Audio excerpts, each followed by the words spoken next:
Welcome back. I'm Cody, the Rad Retro Dad, and today I've got another pickups video for you guys.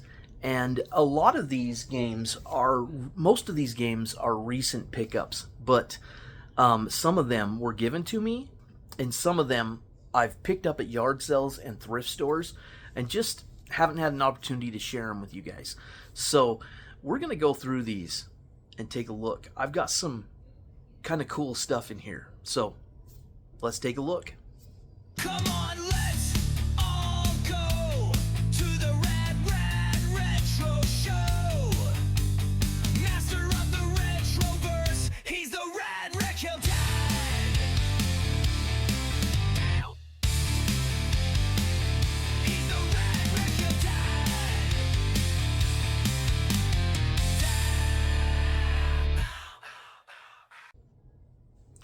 Alright guys, so I've got this fat stack of games here, and we're going to go over them, but I also wanted to show you guys some cool things that I found at a garage sale, and actually I picked this one up at Walmart. We'll show you this one first. Now this is nothing too special, right? But I am a huge fan of Nathan Fillion, and he plays the Green Lantern, and I found this at Walmart for $3 in the discount aisle. So if you ever never looked at the discount aisle in Walmart, they always put some random toys that don't sell very well, and I'll go in there and just see if there's anything cool. And I thought this was cool. So this is Nathan Fillion as Green Lantern in the new Superman movie, and so I had to pick that up just because I like Nathan Fillion, and it's gonna go in my game room and just be a decoration. So got that. I'm a huge Warhammer fan, and I found this. This is Space Wolf Space Guard, and I found this at a yard sale for $5, and it is super cool, from McFarlane Toys. I like McFarlane Toys. They got a lot of detail in them, and this one's super cool. It's got some cool art too. Art on the back, on the side, then it has Warhammer at the top, and then on the bottom is the information. So, super cool find. I primarily collect Masters of the Universe, but if I see something that just catches my eye, I'll buy it and put it in my collection. Alright, so before we get to the stack, I've got a small stack here that I thought was cool. Let's kind of start with the cooler stuff first. So I found this at the DI, and the lady just gave it to me. Whenever I find these like old inserts and manuals, I'll keep a hold of them, especially like these, like Game Boy. You never know when you're gonna like come across a boxed Game Boy and it's missing this. So I always pick them up. Any manuals and different things, and most of the time you can just get them for free. People don't care. So keep an eye out for that. And if you're one to collect CIB, complete in box games, always be on the lookout for manuals. Alright, I got something a little bit different. These were actually given to me by my uncle, and I'm not sure what system they go to. He gave them to me with a Atari 400, but I'm not sure what these are for. And if you look, this one says back, and it says, got to look at it. It says Mario Brothers, Moon Patrol, and then it says Donkey Kong, Sergeant 2, Atlantis, FANT Voyage. I'm thinking Fantasy Voyage. River Rat, Berserk, Pit Stop. All on that one. I thought that was cool, especially with the Mario Brothers on there. That's pretty awesome. This one was, the discs weren't labeled, but you can see there's two discs, and it says Gauntlet, Ghost Catcher, Sea Fox, and Hacker. So pretty cool. Oh, and these are old 5.5 inch floppy disks, and look at this. DOS 2.5. I thought that was kind of cool. There's 2 discs in this one. I don't know what's on this one, wasn't labeled. And then the last one, this one says Summer Games. I don't know if that's like what that is, but it says Summer Games. And there's 2 discs in there. This one says Choplifter, hold down, option key, question mark. So I don't know if he like copied that and then it's like to boot it up you have to hold down the option key. Maybe, who knows? Try it and see. So I thought that was cool. You don't see these old floppy disks with games on them very often. I can find them at thrift stores and stuff, but I just thought the games that were recorded on these were really cool. And one thing about these is you could flip them over and you could put games on the back or programs on the back of them as well. So I thought that was kind of cool. All right, I got a fat stack here. We're going to start with these cartridge games. And every one of these games came from a thrift store. And I probably only paid like, I think most of these I paid like $2 for. If you've ever been to Utah, we have what's called the DI, the Deseret Industries. And when they have games, they don't really question it a lot of the times. They just mark them as $2. So I did get, and there's nothing in here that's too crazy. I just, when I see cartridge games at a thrift store, it's getting rare to find that. So to be able to find cartridge-based games at a thrift store is just, I pick them up. If they're cheap enough, I pick them up. So this one is Greg Hastings Tournament Paintball for the Game Boy Advance. Nothing too crazy, right? This one was kind of cool. This is Sonic the Hedgehog 2 for the Game Gear. See if I can get it to focus there. For some reason it's not focusing on me. There we go. Sonic the Hedgehog 2 for the Game Gear. That was cool. I hardly ever see Game Gear out in the wild. Sometimes at pawn shops, but never at thrift stores. So that was really cool. And this is a really cool game too. So that was a fine for me. All right. And then just the other day, I got Sonic 3D Blast for the Sega Genesis. And the best basketball game ever created, NBA Jam. I know you guys will probably be like, that's not the best game ever, but this game is awesome. This is like the coolest arcade basketball game ever made. We'll throw it into the arcade category.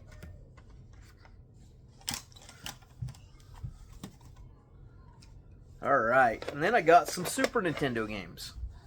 I've got Rap Jam Volume 1. I've never played it. Probably a game similar to NBA Jam. I don't know. If you guys have played it, let me know. Battleship. I think I paid $1.50 for this one. They don't go for very much. And then I thought this was cool. Madden 96. That's how long they've been doing Madden games since the 90s. I mean, look at that. Pretty cool. And these are all, I checked them all out. They're all original. They're not reproductions or anything like that. Okay, so now I've got a stack of PS3 games. And again, nothing too crazy. There's a couple in here that are like $20, $30. But some really good games, though. We got Uncharted 2, Among Thieves. I love the Uncharted games. These are some of the most well-made games on the PlayStation 3. Here's a kind of an oddball one. Got a piece of tape on there. This is White Knight Chronicles 2. Not bad. Fine. This is a little bit of a rare one. Goes for about $20, but not bad. Then we got MLB 13, the show. sports games. Sometimes you just find a lot and it's just included. We've got Grand Theft Auto 5 still reigning until Grand Theft Auto 6 comes out. And yeah, it released back on the Xbox 360 and PlayStation 3 generation. It's crazy that they skipped a whole generation to do Grand Theft Auto 6. The Sims 3, I don't know.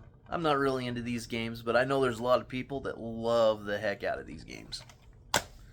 And I got a Need for Speed game, Need for Speed The Run. Honestly, I haven't played this one, but I've played a lot of Need for Speed games. Cabela's Dangerous Hunts 2011. These are pretty fun. If you've never played these Cabela's hunting games, they're pretty fun. They're kind of like arcade-based hunting games. And here's a really cool game. This was one of the first games that came out on the PlayStation 3, and I still think that this is a great game. Lair. I had this game, and when the PlayStation 3 came out, you had to get a game that like showcased the new graphics. This was the game. This game looked phenomenal. So it's not really that rare of a game. You can pick this thing up for like $5. But yeah, super cool. Oh, and I got all these PlayStation games at a yard sale in a box in a lot. So sorry I didn't tell you that. Then we got Skylanders Giants. These are pretty cool. I've never really gotten into the Skylanders games, but I flip these all the time. People love these games. And I don't know. I can get like $20 a game. And so I paid, let's see, $1. I paid like $3 for this entire stack of PlayStation 3 games. And this one alone will pay for the stack. All right, couple Xbox 360 games. I got these at a thrift store, and you can see the price tag, $1.50. Crisis 3. It's not really worth all that much, but I grabbed it because I'm always looking for games. When I sell a console, I like to package games with it so that people have something they can immediately start playing. So these are the kind of games that are really good to package with consoles if you're into selling them. And again, another Skylanders. I picked this one up, and this is a Trap Team. It doesn't go for as much as the other one, but still, yeah, it's kind of an easy flip. It'll go on eBay, and then I'll make like $5 off of it after fees. So not too bad. Then some other ones that are a little bit hard to find. It seems like people grab up Wii U games pretty quick. So, if you have a Wii U, hold on to it. Much like the Nintendo Virtual Boy, it was a failed system. Not very many people wanted a system like the Virtual Boy. Well, the Wii U was kind of the same way. It didn't sell very well, which means that there wasn't that many consoles sold and in circulation. So it's going to be, in my opinion, the Wii U is going to be a very highly collectible system, and the games on it as well. And they are already getting hard to find. You can still find them, but they're almost as hard as like seeing like a Super Nintendo or original Nintendo game at a thrift store. When you see them, you just kind of grab them. But I got 2 copies of Lego Dimensions. I mean, what's the odds? I don't know why, but they were just sitting next to each other, so I grabbed them. And I'm not even sure you can even like still like play these games on there. And I know you need like a portal. It's like a toy to game video game similar to like Skylanders or any of those. So, but anyways, watch out for Wii U games. Then I got a small stack of PlayStation 2 games, and one of them was a disc only. I actually found this in a case after I bought it. It was underneath a disc in there. So there was 2 of them. This is Soul Calibur 3. And the Soul Calibur games are excellent arcade fighting games. I haven't looked this one up yet, but I bet you even disc only it's going to be worth something. Dynasty Warriors 3. These Dynasty Warrior games are pretty collectible as well. People love these games, and I don't know. I don't see them very often. And there's PlayStation 2 games everywhere. I mean, you can go and find PlayStation 2 at pretty much any thrift store or pawn shop. They'll have like PlayStation 2 games. But Dynasty Warriors, they're a little bit hard to find. Then I got a couple NASCAR games. And this one was at a thrift store, $2. I don't know why I picked it up. I just did. I think I accidentally bought it. I think I had like a stack of games and it was just left in the stack. But most of these I got at like yard sales. So we got NASCAR 2005 as well. They're still going for like $10 a piece. And then Hot Shots Tennis. The more popular one is the Hot Shots Golf series, but Hot Shots did tennis as well. And I haven't played this game, but I'm sure if it's anything like the Hot Shots Golf, it was pretty fun. And then I found Harvest Moon. What is this? A Wonderful Life. And like the Harvest Moon series are like the games that paved the way for games like Stardew Valley and some of the new farming story games that we have now. These came first. Harvest Moon was the one that kind of like created this genre. So it's really good. And you know, this will go for about $20 on eBay. It's not something I'm going to collect. I'm going to flip this one. And then I found Namco Museum. And this one has, the reason I picked this one up is it has Pac-Man arrangement right there on the cover. And I collect Pac-Man games, so, and I've never had this collection, so that was great. And I got it for $2. And then we got Ford Racing, the last one. All right, and then at the Deseret Industries, I got this. You can see that price tag, $5. This is a Steam controller. And if you don't know what this is, look it up. This is a fantastic controller. Steam made this years ago, and I actually still have the one that I pre-ordered because I thought this controller was so cool when it came out. And I pre-ordered one, and I still have my original with the box. And then I found this at a thrift store, and if you have the box, these go on eBay for close to $100, between $50 and $100, depending on the condition.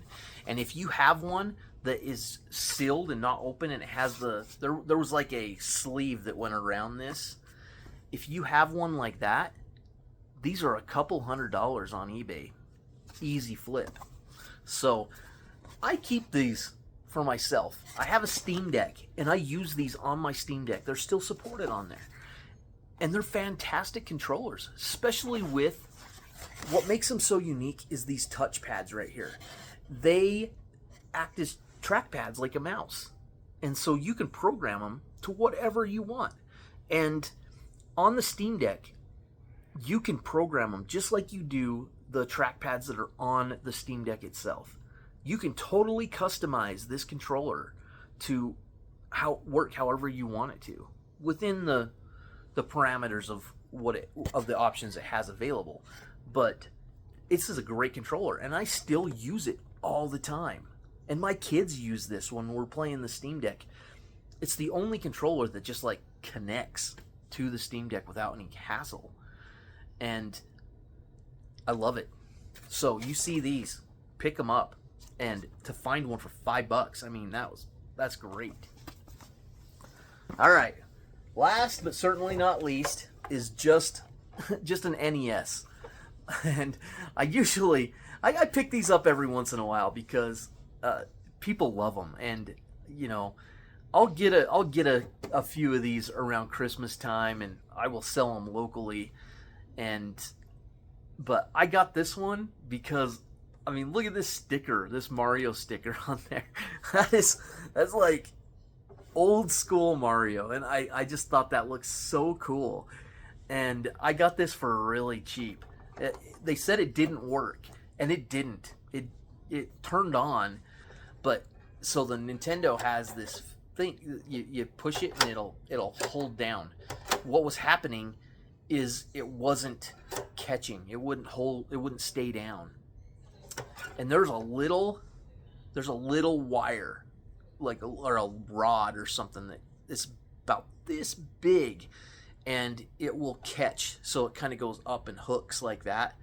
And it was the hook part was busted off. I replaced it, I kid you not, with a standard staple that you just get out of a stapler. And I just cut it to the same size, stuck it in there, and it works. And I've been using this, and it just it doesn't, there's no problem with it. It just works. so anyways, I'm surprised it works. Usually when I try to mod something like that, it's like sketchy and it doesn't work, but it worked just fine this time. So I thought that was good, and in kind of good shape. I mean, it's a little scratched up, and there's a couple little cracks on it, like one right there, but it works, and we're using it. And so I didn't have one of these in my collection. I mean, I have, but I usually end up just selling them because, I mean, I get them so easily. They're really not that hard to find. But this one, it sits on the shelf in my game room, and that's where it's going to be. So that's my recent pickups. Not all of these are recent. Some of them I've gotten a couple months ago, and I just haven't had an opportunity to show them off. But yeah, if you're looking to start collecting, just do it. Just start looking at thrift stores, pawn shops, yard sales, and put the word out to your friends and family that you're gonna start collecting video games. And oftentimes they'll be like, "Oh, I've got some just sitting in my basement, and if you want them, just take them." That's happened to me more times than I can remember. Start collecting. Now's a good time. Don't let all this new stuff and the price of video games distract you from doing it. If you look hard enough, you can find some really good deals. So, until next time, as always, stay rad and stay retro.